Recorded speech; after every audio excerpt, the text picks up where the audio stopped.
ഈ ജോലി സംബന്ധമായ ഒരുപാട് ആശങ്കകൾ ഒരുപാട് മനുഷ്യർ കയറി വരുന്നൊരു കാലമാണ് അല്ലേ? അമേരിക്കയിലെ പ്രമുഖ മാധ്യമ സ്ഥാപനമായ വാഷിംഗ്ടൺ പോസ്റ്റിൽ കൂട്ട പിരിച്ചുവിടലാണ്. എത്രയാണെന്നറിയോ? 30%.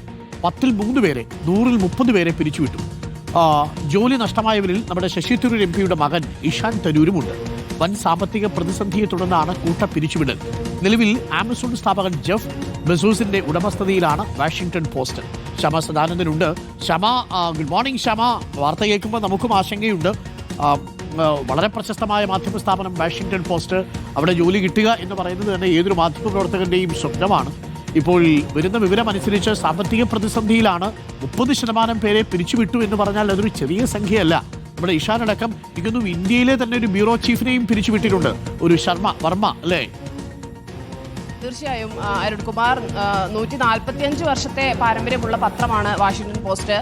വലിയ പ്രശസ്തമായ പത്രമാണ്. അവിടെയാണ് ഇപ്പോൾ സാമ്പത്തിക പ്രതിസന്ധി പിടിമുറുക്കുന്നത്. കഴിഞ്ഞ വർഷം തന്നെ ഇങ്ങനെ ആളുകളെ പിരിച്ചുവിടുന്ന ഒരു സൂചനയൊക്കെ പത്രം നൽകിയിരുന്നു. എങ്കിൽ പോലും ന്യൂസ് റൂമിനെ ഇത് ബാധിക്കില്ല എന്നായിരുന്നു പത്രം നൽകിയിരുന്ന ഒരു വിശദീകരണം. പക്ഷേ അത് നടന്നില്ല. ഇപ്പോൾ ന്യൂസ് റൂമിലേക്ക് തന്നെ പിരിച്ചുവിടൽ വന്നിരിക്കുന്നു. പ്രധാനപ്പെട്ട പല മേഖലകളിലെയും ആളുകളെ അവർ പിരിച്ചുവിട്ടിട്ടുണ്ട്. 300ഓളം ജീവനക്കാരെ ആഗോളതലത്തിൽ തന്നെ പിരിച്ചുവിട്ടിട്ടുണ്ട്. ഇതിലേറ്റവും പ്രധാനം അവരുടെ കായിക മേഖല, അതായത് സ്പോർട്സ് വിഭാഗം അവർ പൂർണ്ണമായും നിർത്തുകയാണ്. ആ വിഭാഗത്തിലുള്ള എല്ലാ ജീവനക്കാരും ഈ ലേ ഓഫിൽ ജോലി നഷ്ടപ്പെട്ടിട്ടുണ്ട്.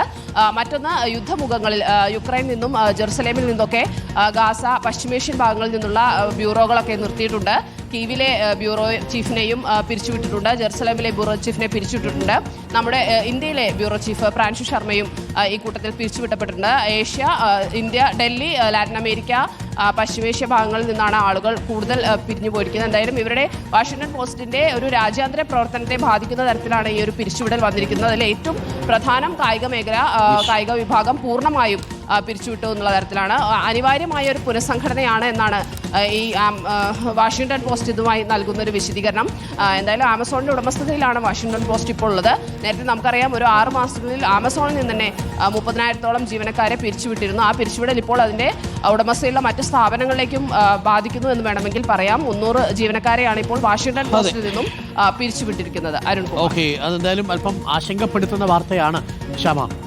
യാതൊരു നിശ്ചയവുമില്ല ഒന്നിനും എന്ന മട്ടിലാണ് ചിലപ്പോൾ ഈ സ്വകാര്യ സ്ഥാപനങ്ങളിലേക്ക് ജോലി മുന്നോട്ട് പോകുന്നത്. അതൊരു ആശങ്ക ഉയർത്തുന്ന ഒരു കാര്യമാണ്. പ്രത്യേകിച്ച് വാഷിംഗ്ടൺ പോസ്റ്റ് പോലൊരു സ്ഥാപനത്തിൽ നിന്ന് 30% ജീവനക്കാർക്ക്, അതും ജേർണലിസ്റ്റുകൾക്ക് പടിയിറങ്ങേണ്ടി വരുന്നു എന്നുള്ളത് കേരളത്തിലുമുണ്ട്. ചില മാധ്യമ സ്ഥാപനങ്ങളിലൊക്കെ സാമ്പത്തിക വിഷയങ്ങളുണ്ട്. അതൊക്കെ പ്രേക്ഷകർക്ക് അറിയാം. ചില ദിനപത്രത്തിൽ, മാധ്യമം പോലുള്ള പത്രത്തിലെയൊക്കെ തൊഴിലാളികളുണ്ട്. അവരുടെയൊക്കെ വേതനവുമായി ബന്ധപ്പെട്ട് ഒരുപാട് ബുദ്ധിമുട്ടുകളുണ്ട്. സാമ്പത്തിക പ്രതിസന്ധി ഒരു വിഷയമാണ്. ഒരിടത്ത് വാഷിംഗ്ടൺ പോസ്റ്റ് നമ്മുടെ നാട്ടിലുമുണ്ട്. അത്തരം സ്ഥാപനങ്ങൾ എന്നുള്ളതാണ് ആശങ്കയുണ്ടാക്കുന്നത്.